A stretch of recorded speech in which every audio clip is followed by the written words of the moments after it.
Hello and welcome back to this damn fully dualistic crusade. This video is the next in my series of rereading and comparing both the original and revised text of the classic Hardy Boys canon of books. So now that means turning to book 13, the classic The Mark on the Door, and looking at the 1934 original text edition by series creator Leslie McFarlane, who wrote the majority of the original text books, and then the 1967 text revision that goes under the same name and keeps the same general plot by Tom Mulvey. Now, for those who haven't seen my previous videos, to briefly explain what these revised texts were, starting in 1959, the Stratemeyer Syndicate, who published and created the idea of making the Hardy Boys series and other series books for children, actually went back and did this long-running process of quietly updating and modernizing the books in revised text editions by a variety of different authors that still went under the original title of each individual book and also kept the iconic ghostwriter name of Franklin W. Dixon. This process lasted a good number of years and meant that all of the books published up until 1959 saw a revision of some type. Now, for the most part, it would just be a modernizing of certain elements and keeping the same basic plot, and also making the chums and friends of the Hardy Boys more key players. But also it meant upping the action and trying to match trends of the era, particularly the spy craze of the 1960s after the popularity of the Bond films. And you also see a streamlining of the page count.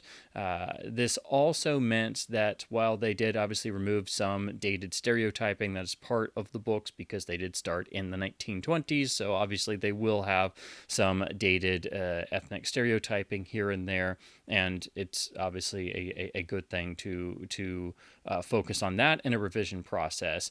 They also, at the same time, took it upon themselves to remove a lot of the grit and the world building that particularly Leslie McFarlane focused on, and that's what makes the original books such a rich and rewarding experience, and why people to this day have so many fond memories of reading the books. Now, you still have this in the revised text, but it is dramatically reduced. The appeal is usually from some of the other aspects, and the humor and the grit and the two-fistedness of the boys, and the sort of feeling of realism in the world they're in is dramatically lessened. There's also a lot more globe-trotting, and again, a greater focus on action and even technology of the time. So reading these books back to back is a very big eye-opener if you haven't done so before, or if you weren't aware that there even was a text revision process. And in its worst case, you have a revised text book that is basically a completely different book that just happens to have the same title. So there are some books that pretty much got junked entirely and only have the barest possible echoes of the original text in there. So you really do have to look at them back to back, because you will note very quickly the sort of differences in tone, and I don't know if there was necessarily a rule book. I'm sure there must have been, but there seems to have been a set of guidelines for the revised text of what you could and could not do. And then after this point in 1959, all of the new books were done to this standard. So basically from book 39 onwards to the end of the canon at book 58, and then moving into the digest era under Simon and Schuster, the books all followed this sort of relative guideline. And I think this factor has caused a lot of people to always look at the series and the Nancy Drew books as well, which also had this same process applied to them. It's just made a lot of people look back on the series as being a bit more generic and not as much of literary significance, when it is, and it's one of the longest running series in all of literature, going all the way back to 1927 and still going in various permutations. So the cultural impact of the Hardy Boys is unmistakable.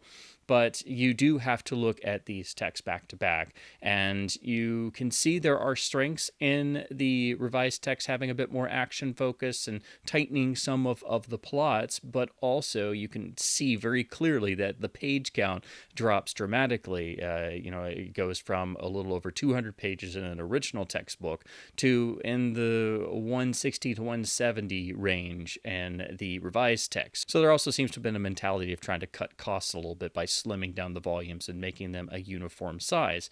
So there are various different things that go into the revised text. So it's not merely, as is often reported, a means of removing dated ethnic stereotyping, which again only pops up at various intervals in the original text. Now, for The Mark on the Door, this finds the Hardy Boys in Mexico, which was an exotic setting, particularly in the 1930s when this book was written and published in 1934. This was a major instance of the Hardy Boys getting out of their home turf of Bayport and having, again, a more exotic adventure with a lot of action elements, particularly towards the end. So of the book so far, it harkens back to obviously Hunting for Hidden Gold, which is basically the Hardy Boys go west, and that becomes a Western looking for gold. But then also you have the sort of tinge of the Hardy Boys themselves dealing with or interacting with other cultures, as you see in Footprints Under the Window, with the setting in and around Chinatown in the original text. So this is an example of McFarlane and the Syndicate trying to give a different flavor to the series to keep attracting new readers and to maybe get in some readers who preferred more direct adventure stories. Now, the plot actually remains the same in both books, in that the boys find themselves essentially on the trail of a missing witness in an oil fraud case, and the person they are following at first, for seemingly simple reasons, because he sideswiped their boat in the harbor, actually turns out to be connected to this case, and this missing star witness is ultimately revealed to be the villain Vincenzo, who goes under a bunch of different aliases over the course of the book. So the boys, after a certain point, do find themselves, along with their father, world-renowned private investigator Fenton Hardy, on the trail of the missing star witness Elmer Trimmer in and around Mexico. And so you have a sort of, again, the sort of flavor of a Western. The boys do have a trek across the desert at different intervals. And the book does build to a nice action-infused climax. So it's very clear and obvious from the start that the books here, in terms of the revision state, the plots remain the same. But this will underline the difference between an original Leslie McFarlane text and a revision text very clearly, even though, especially because they're keeping the same plot. Because while the story beats are followed and maintained in the revised text, as I've said in all of these, the sense of world building, the sense of texture in the actual prose is not there. And also there's that feeling of sort of cut to the chase, because it's always focused on action, and it's a shorter page count in the revised text, and it's just multiple beats to get you to the end of the chapter and the next sort of action moment.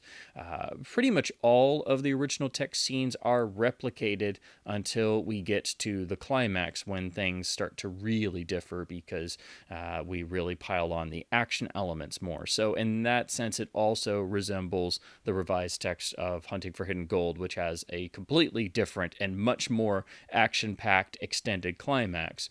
There are one or two additional scenes in the revised text which are quite nice. Again, like Hunting for Hidden Gold, the whole bit with the boys going around a small Mexican village where everyone is essentially frightened into silence by the infamous mark on the door, which is a moment depicted in the iconic Rudy Nappi revised text art I have behind me here. That's actually exclusive to the revised text. It sort of has the feeling of the Hardy Boys in a Western where they come into like a sort of town that's so devoid of life and everyone's so afraid it's like a ghost town. So there are some interesting little bits, but you'll also recognize direct elements copied straight from the original text, replicated here.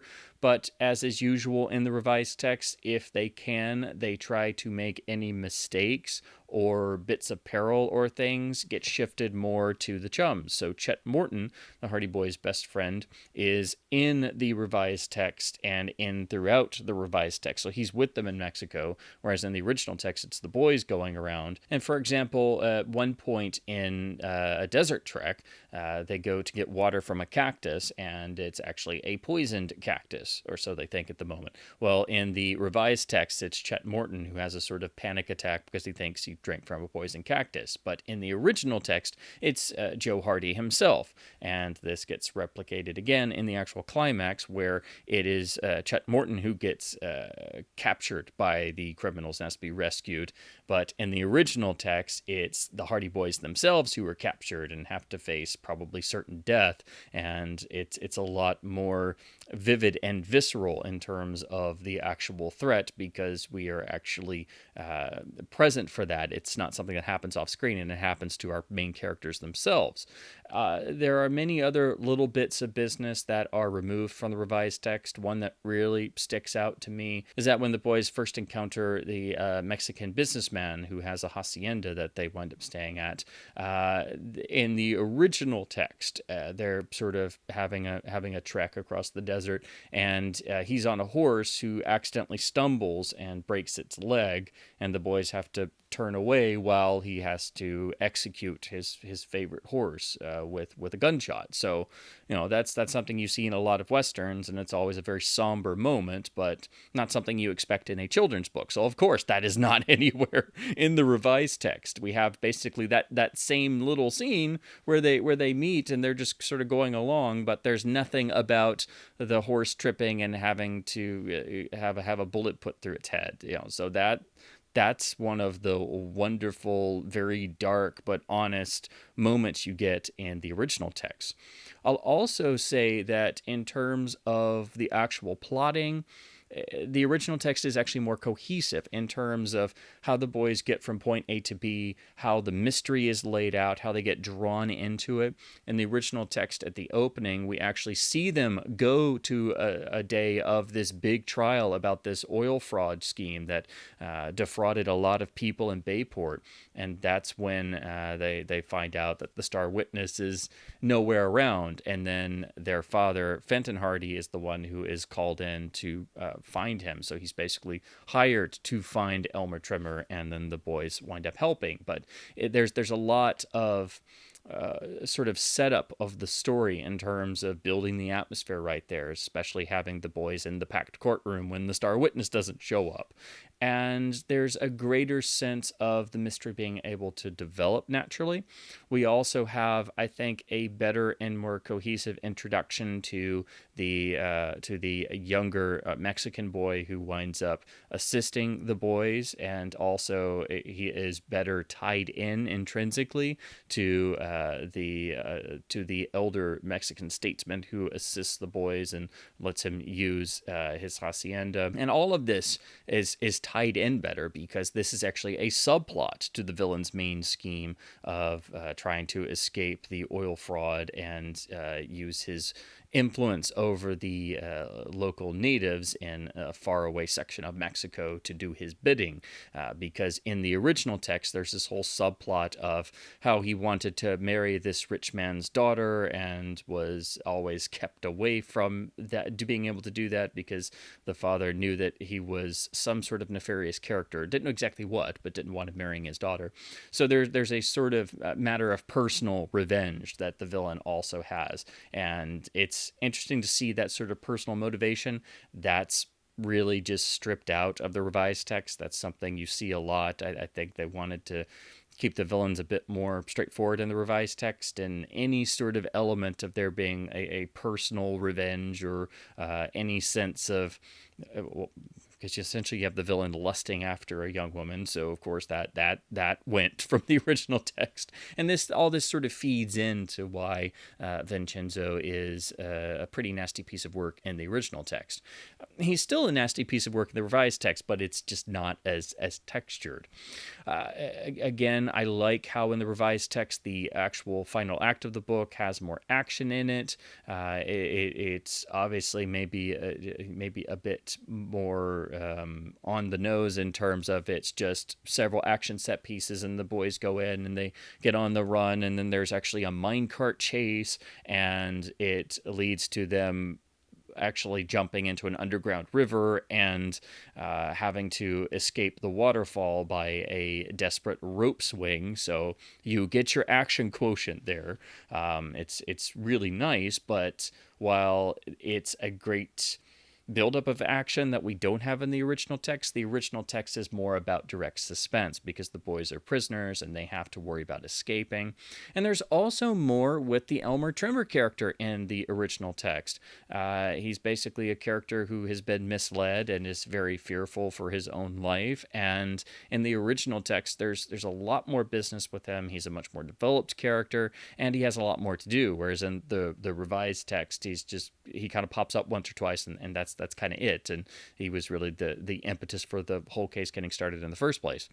The other thing in the revised text is that there's the addition of a submarine, which is at the opening, and also the middle pops up for a second, and at the end.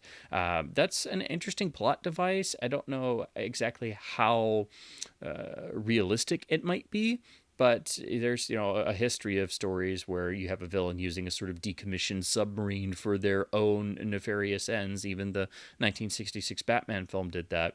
But it also is used to tie into the villain's plot in the revised text now actually being about oil smuggling. So the actual bit about the oil fraud case is actually kind of window dressing for the actual plot that comes to light further into the book. So at least in the revised text, they did add this additional subplot, and we have the submarine popping up on the first page. So it is different enough, but the core of the story is still what we have in the original text, just without the texture.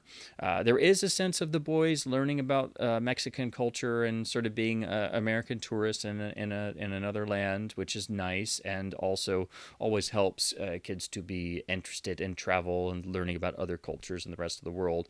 But again, you get more of that texture of another place in the original text, because the revised text, it feels a little bit more like, oh, they go here and then they eat this food, and then then they witness a bullfight, and in the book's most humorous and also bad idea moment, Chet Morton decides he's going to try and be a matador, and it doesn't go very well. So the humor at the expense of the chums is very much raised in the revised text, whereas in the original text they're much more sarcastic and three-dimensional, like the boys themselves. But there's always some fun charm to be had with the chums in the revised text. So this is an interesting case where both books are good, both books are classics, but until you sit down and you study them back to back, you're not going to recognize just what tweaks the revised text made and what new elements it brought in.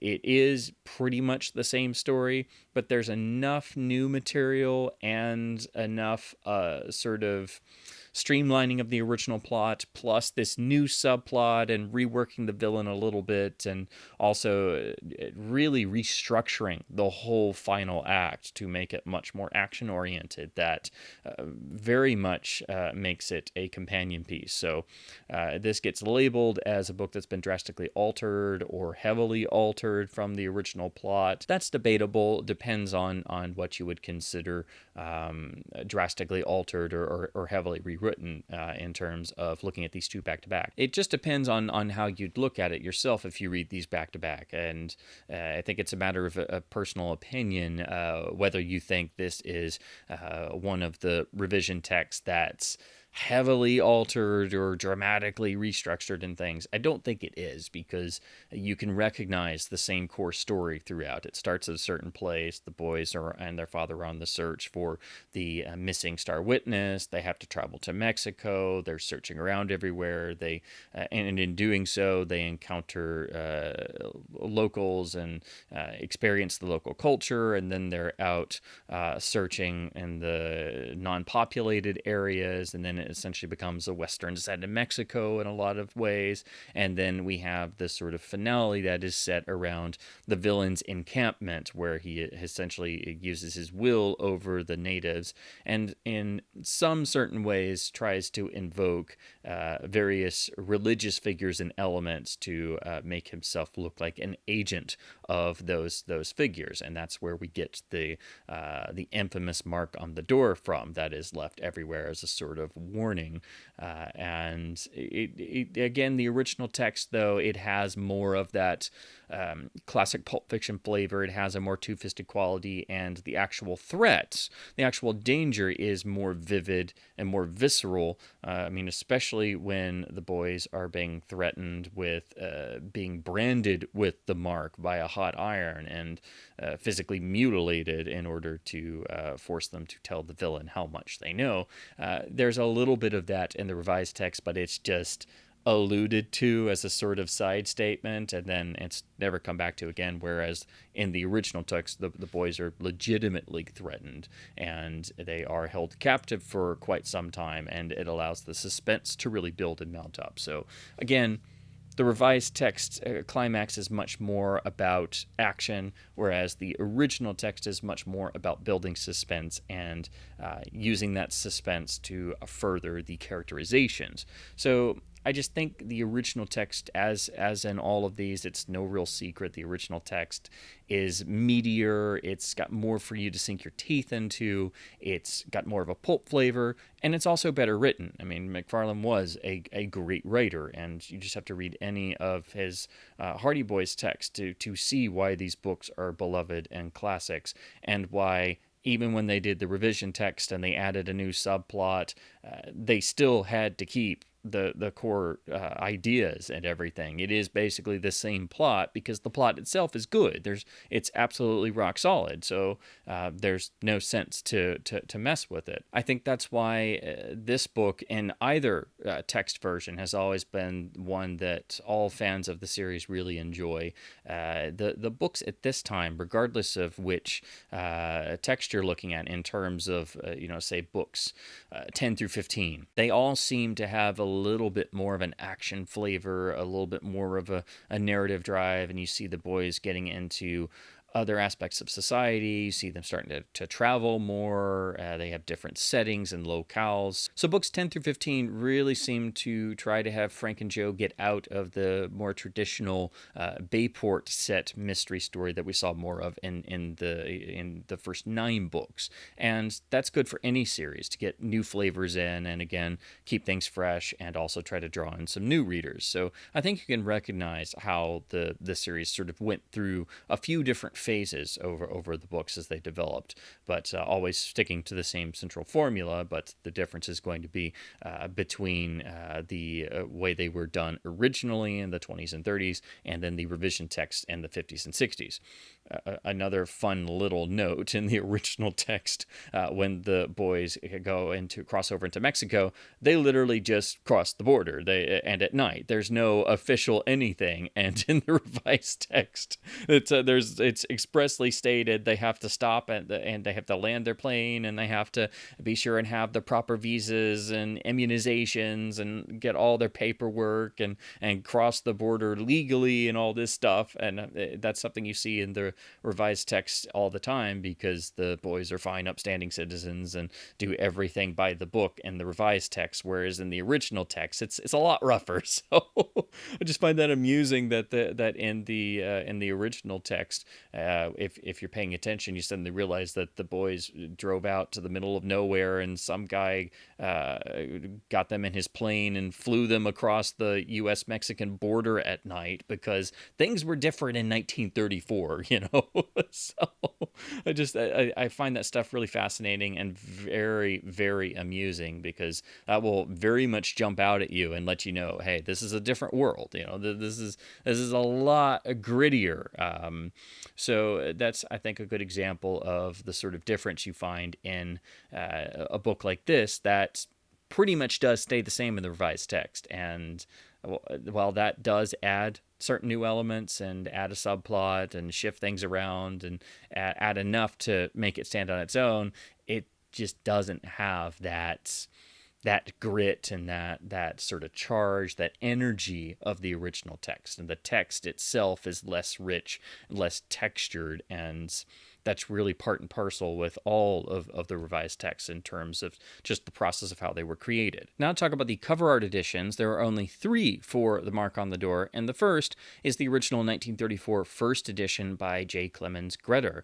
This is very much a pure pulp cover, bold colors. This also fits in with the previous 2 book covers for the first editions that were done in this similar style. Once again, we have a sort of burnt orange that's very prominent here. And these covers of this era are absolutely the pulpiest of all the Hardy Boys covers. So I think there's a beauty to this style. And I really love that there are at least some books that really went for that pulp magazine flavor of the 1930s. I mean, this is quite attention grabbing because you've got the sort of exotic flavor. You can tell the boys are obviously somewhere else, and it's a scene that is pretty much depicted in all 3 covers to varying degrees. So this is an example of the same scene sort of being tweaked and reused for the different covers. And so I think this is sort of the image that is stuck in people's heads for this book of the boys chasing after or being observed or menaced by some sort of Mexican individual, sometimes wearing a sombrero. So that, of course, gives you the Mexican flavor of the story, letting you know that it is set in a Mexican locale, which also, again, ties into the slight tinge of it feeling like a Western and letting you know that the boys are not in Bayport. So I just love everything about this cover. I love the pulp styling, and this, while it was a short-lived era for the covers, it is really nice and attention-grabbing. Then in 1950, we got the second cover, which was by Bill Gillies, and as in all of his covers, it is a nice depiction of a particular moment from the book, slightly similar to what we have in the first cover, but here it's a similar fellow in a sombrero actually observing the boys uncovering an artifact with markings on it, and of course doing so in secret means that obviously the boys are in some sort of danger, whether the guy's going to attack them or is going to report their findings to the head villain, and of course the boys will be in further peril. Also, the composition is really nice, the fact that the boys are in a cave and the fact that we have these different angles going on to suggest the line of eyesight of the observer, and just the whole staging here lets you know immediately that the guy watching them is up to no good. So this is one of the Gillies covers that I think works very well, and while he had a tendency on his Hardy covers to sort of have a more plain style, and while I don't think any were quite drab, his covers are usually the least visually striking, and they also frequently have a lighter color palette, and they usually just very simply depict a moment from the book. So I think this is one of his best covers because it also gives you the sense of locale, the sort of dusty rocks, and of course the guy wearing a poncho and sombrero. You know, it gives you the flavor that obviously this story is probably set in Mexico, and again, that sort of Western flavor is there, and the sense of maybe the boys are looking for some kind of buried treasure or some sort of ancient artifact. So it has a nice flavor of adventure to it, which is what you need for this. However, the definitive cover for this story, and one of the images I will never forget that is burned into my brain, and the exact thing I think of when I think of the Mark on the Door, is the 1967 Rudy Nappy artwork for the revised text.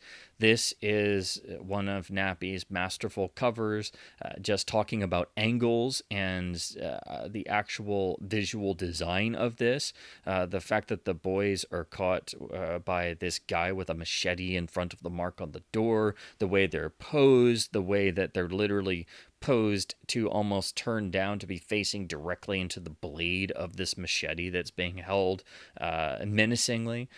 Just the actual way the eye is drawn to the blade of the machete and the guy wielding it, and then you focus on the actual Mark on the Door itself and you see it vividly and carved large into the door, so that has menace. Just everything about this cover, even the depiction of the sky taking up a big chunk of the top section, it manages to fully convey the sense of place and time that this moment takes place in. And when you see this cover, you are waiting the whole book for this moment when the boys are confronted by this menacing guy wielding a machete, looking like he's about to try and chop their heads off, with the bold giant mark on the door, the mark of the villain, the pile of flaming sticks with the letter P in it. And that also has an element of mystery. So you see this cover and you have to wonder what exactly that symbol means, and why is there a guy with a machete about to chop their heads off simply for seeing this mark. So I think this is an incredibly bold and dynamic cover. It's also printed well on most copies, so it's got a good usage of color, and the whitish sky does help to give a greater sense of starkness here. So I think this is a supreme piece of artwork. This is a painting I would love to see in a museum. I think it's absolutely genius and is one of Nappy's best covers for the series. I think this is one of the great Hardy Boys covers, and it's one where he really just knocked it out of the park. So even though this scene doesn't actually happen in the original text, this is still the image I think of for this book, and I wish this scene was in the original text. So this is one of the great Nappy covers that is depicting a revised text specific moment. Now, to talk about editions in my collection, I just have two. The first is my copy of the original text with the Gillies artwork. So this is in really nice shape. I've got the broad art cover protector on it. And as you can see, we have the wraparound cover on the spine, so the artwork does continue. And this is one of my nicer condition original dust jackets, because the dust jackets were the first thing to go, so usually they are the most valuable element. Of course, I would love to have an original 1934 printing of the original artwork, but of course that's going to be the most valuable version, and getting a copy with a good condition dust jacket will set you back quite a substantial amount. But this is a really nice printing, and again, I think this is one of Gillies' best covers. Now, when you open, we get the actual book flap with the printed listing, and the listing of the books goes to A Mystery of the Chinese Junk, which dates this particular printing to about 1960. And we also have the classic brown and white end papers depicting scenes from the various books. That, of course, would eventually be replaced by the later black and white version of updated images. Take off the dust jacket, and you've got the iconic brown tweed boards of the actual hardcover with the classic Hardy Boys logo. So this is pretty much what you would expect or be thinking of if you're thinking about Hardy Boys editions for most of the 40s and 50s into the 60s. This is, of course, what you're going to think of, and what became quickly iconic. And of course, it's got the dyed top edge pages being slightly blue. On the inside, we have the original 1934 copyright date and the original contents list. And of course, the dead giveaway that you've got in original text, if you're not looking at the copyright page, is the fact that the actual original text runs significantly longer and has the completely different text block and will have a lot more chapters. So that's how you always know it's the original text. Now, since this is a later 1960 printing, it's long after they removed the front piece artwork. So originally the first edition had a nice fancy front piece artwork. Then in the 40s, they made the less expensive inked version that was just printed on a page. And then eventually they just removed those. So that's why this edition does not have any artwork in the front. The rear flap advertises for the Ken Holt stories, and the rear is advertising the new Tom Swift Jr. relaunch series. My copy of the revised text, of course, has the Nappy artwork, but is the flashlight edition with the standardized art and slight cropping of the actual original artwork. But this is very nicely printed. It has nice bold color. As I've said before in these videos, the flashlight editions can vary wildly in how well the artwork was reproduced or how much was cropped off.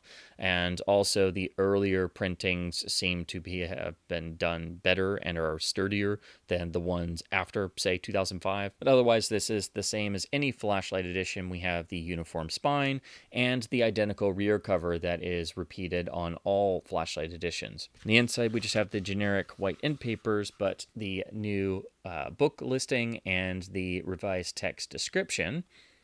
And of course, the front piece artwork depicting the rope swing for life across the waterfall chasm, which is one of the great climactic action moments that is exclusive to the revised text. Of course, printed on recycled paper. This is a 2000 printing and has served me well all these years. So again, with the flashlight editions, usually the ones printed before 2005 are just a little bit sturdier and seem to have been made with more care. And after 2005, they usually get a little bit sloppier in terms of the printing. And of course, you have the revised text having the completely different text block and layout. And we also have the internal illustrations scattered throughout the revised text. This is where we see Chet Morton in the revised text in his big moment at the start have his iconic and very much silly idea to build a wonderful water kite that will be towed behind a boat, and of course the rope snaps and it doesn't end well. So that's one of those iconic Chet Morton moments where he's not necessarily always the friend who thinks everything through first in the revised text. Here's the nice bit in the revised text where Frank disguises himself as the elder gentleman to throw off would-be watchers outside. The stereotypical moment we've seen in a lot of westerns where people don't want you to stay in town, so the shop proprietor is ridiculously eager to sell you whatever you want at the cheapest price possible just so you get out of town. Here the boys stumble onto more of the sentries of the villain who are encamped in the desert. And then finally, Joe sneaks on board the submarine in the climax and has to battle a guard to try and stop said submarine. So those are my thoughts on Book 13 of the iconic classic Hardy Boys series, The Mark on the Door.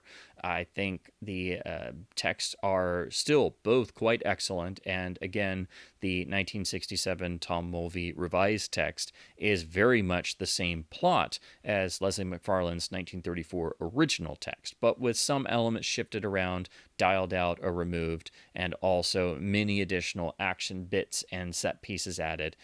Primarily, the entire climax is different because the revised text has a lot more action, and of course, you've also got the submarine that pops up at multiple times, which ties into the new subplot of the revised text. So again, as with all of these, when I'm comparing a Leslie McFarlane original text to a revised text, it's not a fair comparison because you've got the series creator writing the book at first, and somebody is then hired decades later to follow a set of guidelines to not only revise the book, but dial out the elements the syndicate did not want there. So there is an element of trying to water down certain elements and also in the process streamline the books to get them to a shorter page count to save money.